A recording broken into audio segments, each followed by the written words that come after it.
अभी के अभी खुद को आंख बंद करके इमेजिन करने की कोशिश करो, खुद को देखने की कोशिश करो। आप देख पा रहे हो खुद को? बहुत कम ऐसे लोग होंगे, 99% लोग नहीं देख पाएंगे। बहुत कम लोग हैं जो देख पाते हैं खुद को। ये अलग चीज़ है, बॉडी जंपिंग, ये कभी बाद में बात करेंगे। आज एकदम ईजी बात करते हैं। अब मिरर के सामने चले जाओ, आईने के सामने चले जाओ और पहले खुद को देख लो। खुद को देखने के बाद आंखें बंद करो और देखो, देख पाओगे खुद को। क्या हुआ? ये हम जिस तरह से विजुलाइज करते हैं ना, उसका सीधा सीधा असर पड़ता है।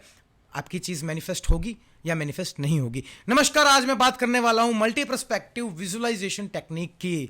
पर्सपेक्टिव, नज़रिया। हम जब भी कोई चीज़ विजुलाइज करते हैं तो हम हमारे नज़रिए से देखने की कोशिश करते हैं, जहाँ पे महत्तम लोग, मैक्सिमम लोग फेल हो जाते हैं। मेरे नज़रिए से देखने की कोशिश यानी कि कैसे?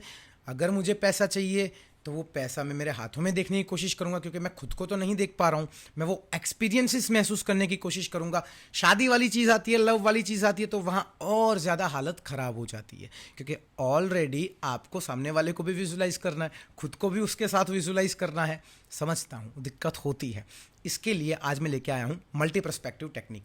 मल्टी पर्सपेक्टिव टेक्निक में आप किसी एक पर्सन के द्वारा अपनी कहानी को विजुलाइज कर सकते हो, अपनी कहानी को देख सकते हो। मेरी कहानी कैसी है? पैसे का एग्जांपल लेंगे, फिर प्यार का एग्जांपल लेंगे, फिर ड्रीम जॉब का एग्जांपल लेंगे। देखो, महत्तम 3 चीज़ें हैं जिसकी प्रॉब्लम ज़्यादा आती है। इसके अतिरिक्त मैं जानता हूँ दुनिया में बहुत सारी प्रॉब्लम है, लेकिन उसके लिए आपको कमेंट करनी पड़ेगी। आप कमेंट में मुझे बताइए और क्या क्या प्रॉब्लम है, जिसके लिए मैं और सारे उदाहरण भर भर के ला पाऊँ, ज़िंदगी खूबसूरत बना पाऊँ। तब तक इस वीडियो को लाइक करिए। जो चैनल पर पहली बार आए हैं, मुझे पहली बार देख रहे हैं, भैया सब्सक्राइब करके नोटिफिकेशन बेल आइकन को ऑन ज़रूर कर लीजिए, ताकि ऐसी वीडियोज़, ऐसी वाइब्रेशंस आप तक पहुँचें और ज़िंदगी खूबसूरत बन पाए। अब हम अक्सर सिंगल पर्सपेक्टिव, खुद के पर्सपेक्टिव से ही दुनिया देखते हैं। इसी तरह से दुनिया चलती है, इसी तरह से ये चीज़ होती है, इसी तरह से ये चीज़ मैनिफेस्ट होती है। गलत बात है। आपके द्वारा की हुई हर चीज़ का असर दूसरों के ऊपर भी तो पड़ता है, राइट? चलो पैसे के एग्जाम्पल से फटाफट समझना शुरू करते हैं। अगर मैं पैसा मैनिफेस्ट करना चाहता हूँ और विजुलाइजेशन में मुझे दिक्कत होती है, पिछली वीडियो में मैंने क्या बात की थी? अगर आपने देखा होगा तो मैंने बात की थी दान करने की, मैंने बात की थी give and take manifestation technique की। देखो, टेक्निक तो विजुलाइजेशन ही है, पर ये सारे तरीके हैं, give and take, multi perspective, ताकि आपका माइंड उन हर डिटेल के ऊपर फोकस कर पाए, आपकी वाइब्रेशंस उस प्रकार से निकले कि उससे मैच करती हुई चीज़ें आपकी लाइफ में अट्रैक्ट हो जाएं।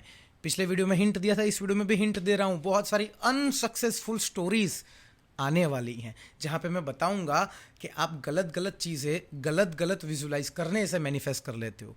गलत विजुलाइज नहीं करते, दरअसल गलत तरीके से, गलत एंगल से विजुलाइज कर लेते हो। अब हमेशा अपनी कहानी को दूसरे के नज़रिए से देखने का प्रयास करो। कैसे?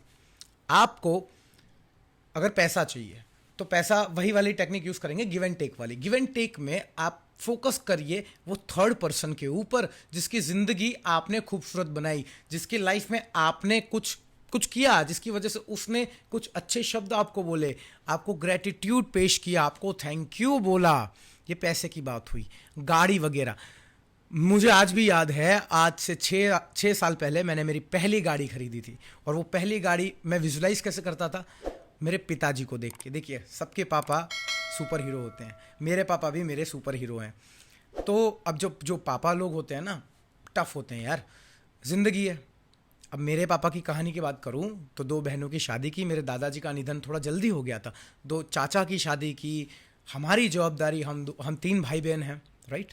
तो इतनी सारी जवाबदारी में जो खुद के सपने होते हैं ना, वो खुद के सपने कहीं ना कहीं छूट जाते हैं। जैसे मैं इतना कार प्रेमी क्यों हूँ, मुझे गाड़ियों से बहुत लगाव है, मुझे अच्छी लगती हैं गाड़ियाँ, तो ये लगाव मुझे मेरे पिताजी से आया है। तो शायद वो जवाबदारी के चक्कर में कहीं शायद पापा भूल गए कि चलो गाड़ी लेनी है। तो मेरे अंदर से जब से भी समझदारी आई तो हमेशा से यही था कि वो मेरी गाड़ी जब पिताजी देखेंगे तो पिताजी को बहुत खुशी होगी। तो मैं हमेशा यही विजुलाइज करता था कि जब गाड़ी आ जाएगी, पापा बैठेंगे, तो मैं पापा की शक्ल हमेशा विजुलाइज करता था, ना कि मेरी शक्ल। उस गाड़ी से उनको क्या खुशी मिल रही है वो विजुलाइज करता था, ना कि मुझे क्या खुशी मिल रही है ये। क्योंकि जब आप किसी के लिए कुछ करते हो तो उसकी दुगनी खुशी आपको मिलती है। एग्जाम्पल, अब सीधा प्यार की बात करते हैं, ठीक है? मैंने कहा ना मल्टी पर्सपेक्टिव। अब अगर मैं आपका पार्टनर हूँ, ठीक है, मुझे गिटार बजाना आता है, मैंने गिटार बजा के बढ़िया सा कोई गाना गा के आपको कर दिया भैया प्रपोज। अब ये सीन आपने आपके किसी दोस्त को कहा, किसी को भी कहा, देखो क्योंकि सबको लगता है ना मेरा वाला अलग है, होता है, ये टॉन्ट की बात नहीं है, सच में होता है। और अगर आपको नहीं लग रहा मेरा वाला अलग है तो भैया प्यार ही नहीं किया आपने। आपको खुशी मिली ना, अगर मैं एज अ पार्टनर कुछ कर रहा हूं तो आपको खुशी मिल रही है, आप अच्छा महसूस करो। अगर मैं गिफ्ट ला रहा हूं तो आपको खुशी मिल रही है, मुझे क्या मिल रहा है? उस खुशी की दुगनी खुशी मिल रही है आपके चेहरे पे वो स्माइल देख के कि अच्छा मेरे किए हुए कुछ एफर्ट से आपके चेहरे के ऊपर एक स्माइल आ गई। आपने जब ये कहानी किसी को पेश की, कहीं कुछ बताया, तो मैं विजुलाइजेशन करते वक्त, सोचते वक्त ये सोच सकता हूँ ना, देखो उसने मेरे लिए ये किया था, वो ऐसा है, वो अलग है।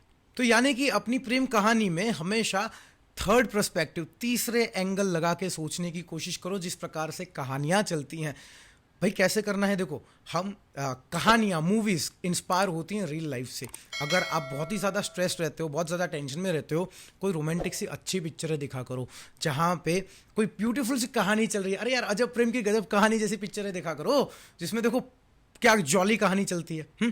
थर्ड पर्सन ये कहानी सुना रहा है, इस तरह से इमेजिन करो कि तीसरा पर्सन आपकी कहानी सुना रहा है और आप मैनिफेस्ट कर लेते हो जिसे आप मैनिफेस्ट करना चाहते हो। यह है कहानी का दी एंड जो आपके पास है।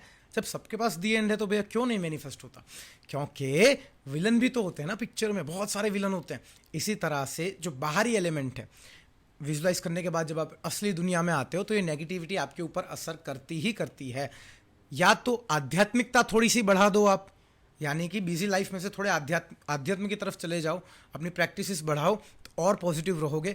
ज़्यादा दिक्कतें हो रही है, हेल्पलाइन पे संपर्क करो, मून स्टोन ले सकते हो, ताकि जो पॉजिटिव ऑरा क्रिएट होगा उससे कोई माइका लाल भी डिस्टर्ब ना कर पाए, छेड़ ना पाए, आपको वाइब्रेशन से हटा ना पाए। और फिर जो भी चमत्कार होगा, रात को जिस तरह से विजुलाइज करोगे उस तरह से ज़िंदगी बनती जाएगी। ड्रीम जॉब मैनिफेस्ट करनी है। कितने लोगों ने 12th फेल मूवी देखी है? IPS मनोज शर्मा जी की जो मूवी आई है, देख लीजिए एक बार जाके। अगर अंत में ड्रीम जॉब मैनिफेस्ट करनी है, कोई कॉम्पिटिटिव एग्जाम निकालनी है ना, तो बस अपने विजुलाइजेशन में वो कहानी में पात्र बदल दो, आप बन गए उस कहानी के हीरो और थर्ड पर्सन आपकी ये कहानी सुना रहा है। जब इस तरह से विजुलाइज करोगे तो ऐसी कोई चीज़ बनी नहीं है जो मैनिफेस्ट नहीं होगी, क्योंकि हम कनेक्ट मूवीज़ से करते हैं दोस्तों। मूवीज़ की हर चीज़ हमें याद रहती है। क्यों याद रहती है? क्योंकि इसी तरह से तो हमारा कॉन्शियस माइंड काम करता है और वही डिटेल्स हमारे सबकॉन्शियस में जाती है और उसी प्रकार की जो भी पिक्चर्स अंदर चल रही हैं एग्जैक्टली छप के हमारी लाइफ के सामने आ जाती है। यहाँ ख़त्म होती है आज की वीडियो। अगर वीडियो पसंद आई है इसे लाइक करो, शेयर करो, सब्सक्राइब करो, जिसे जरूरत है भैया उसको भेजो और जिंदगी को खूबसूरत बनाओ। मैं मिलूंगा आपसे अगले वीडियो में, तब तक के लिए जय हिंद, जय भारत और जय श्री कृष्ण।